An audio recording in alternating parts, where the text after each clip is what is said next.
bon, quel match! Franchement, on a cru à un moment donné que le scénario de Dijon et d'autres scénarios allaient revenir. Non, pourtant la chorale, jusqu'au bout, s'est battue et s'impose face à Paris ce soir. Ouais, on gagne, tant mieux. Et tu nous as fait peur. Tant mieux parce que c'est bien. Après, par contre, c'est pas normal. Si on veut être exigeant, et surtout dans des matchs comme ça de fin de saison qui sont très très importants pour nous, on n'a pas le droit de balancer des alley-oops comme ça à plus 12, à faire des actions en attaque où on fait n'importe quoi. Quand on a de l'avance, il faut aller au bout des possessions, être intelligent. Je pense voilà, ce soir on a peut-être eu aussi un retour de ces matchs-là, mais voilà, ça ne doit pas arriver. Il nous reste 6 matchs, je crois, maintenant. Il nous en reste à la maison. On prend Paris, c'est bien. Maintenant, voilà, on va recevoir un match contre l'Asvel. Puis après, on a d'autres matchs encore à la maison. Voilà, si on va être exigeant, normalement, il faut plier le match avant. Satisfait d'avoir gagné contre une équipe de Paris qui était très bonne ce soir, à droite, très bonne, et qui a su faire corps lorsqu'il y avait des absents de leur côté, chose que nous on n'a pas su faire avec l'absence de Johnny. Ça c'est aussi remarquable, et puis on sait qu'ils ont des joueurs de valeur, hein. Allman c'est vraiment un très fort joueur, à la fois sur le tir, sur le drive, surtout c'est vraiment un très très très fort joueur. Ils ont des shooters, ils ont Botry qui a fait un gros match, mais enfin il a fait un gros match surtout au début du match où on était absent, complet. C'est malheureux parce qu'on ne peut pas jouer notre vie, nous.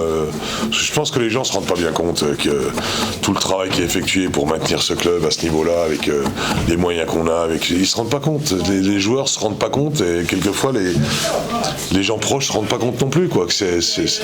Nous, c'est presque... c'est pas un miracle permanent, mais nous, à ce niveau-là, face aux équipes et au budget qui est en face, et même, je dirais, face à Fos-sur-Mer, qui aligne quand même DJ Stephens, qui aligne des joueurs qu'ils ont recrutés dernièrement, je sais pas comment ils font, en tout cas, nous, on n'est pas capable de le faire. Donc, je veux dire, voilà, il y a eu des rajustements partout, nous, on a fait confiance à nos joueurs, à l'équipe en place, voilà, on y est arrivé, c'était pas un match les plus faciles. Je vais avoir l'honnêteté de vous dire que j'ai fini épuisé, j'en pouvais plus. J'en pouvais plus parce que il faut prendre des risques en permanence.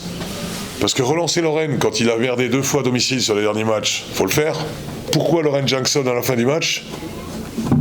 Pas spécialement pour sa défense, parce qu'on a tous vu que sur Boatwright il avait eu du mal. Mais par contre, c'est un métronome, comme on était devant, c'est un métronome au lancer franc. Donc lui, on sait que s'il en rate un, c'est très rare. Il a raté un soir, mais c'est rare. Donc on a au moins cette certitude-là que lorsqu'ils vont faire des fautes pour arrêter le chrono, on aura au moins des lancers francs avec Lauren Jackson. Après, j'ai fait confiance à Ron et à Johnny, même si les deux ont forcément pas fait des bons choix sur la fin de match, y compris Johnny. Parce que quand Johnny est sur un nuage, faut le dire, ce soir, il n'a pas fait des bons choix. Ça prouve bien que on peut être très très bon, rien ne remplace l'entraînement et le travail journalier, quel que soit le joueur.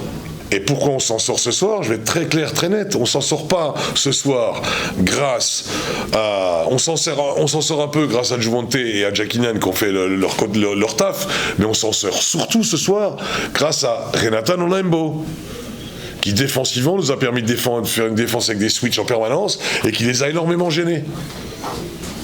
Faut le dire, les points ne sont pas tout. Clément a fait également un gros apport au niveau défensif, même si on sait qu'au niveau au niveau offensif, il apporte pas des masses tout le temps, mais il a fait un travail défensif intéressant. Seulement dans le money time, quand il faut mettre des points, il faut que je fasse des choix. Alors moi je vous dis honnêtement, je le dis, c'est pas pour me défausser ni quoi que ce soit, c'est pas le genre de la maison. C'est une prise de risque permanente. Et Jacquinien, qui, je suis sûr que c'est un énorme joueur. J'en suis sûr. Le problème, c'est que c'est un rookie. Voilà, alors ceux qui voilà, c'est un rookie. Rappelez-vous de Dispenser la première année. C'est un rookie. C'est un joueur qui va éclater dans 1 an, 2 ans, qui va être... parce que le shoot qu'il a, la détente qu'il a, les qualités qu'il a, c'est pas tous les jours. 11 victoires, défaite de Chalon, défaite de Foss. Je vais pas dire que tout sourit, mais c'est mieux qu'il y a 2 semaines, hein. Donc voilà, après, je ne veux surtout pas, et on ne va surtout pas se contenter de ça. Surtout pas. et que j'espère que tous les matchs qu'on va jouer ici, on va essayer de les prendre. Alors évidemment, mardi, ça va être un peu plus compliqué que d'habitude, parce que quand on voit le match de Wembayama et quand ils font jouer Fall et Wembayama tous les deux, et on a du mal de s'approcher du cercle. Mais enfin bon, on trouvera peut-être d'autres solutions. En tout cas, je veux dire, c'est un soulagement énorme. Et c'est pour ça que je vous dis, honnêtement, à la fin, Paul l'a souligné parce qu'il me connaît depuis longtemps. C'est rare, mais ce soir, je suis oxy, je suis fatigué.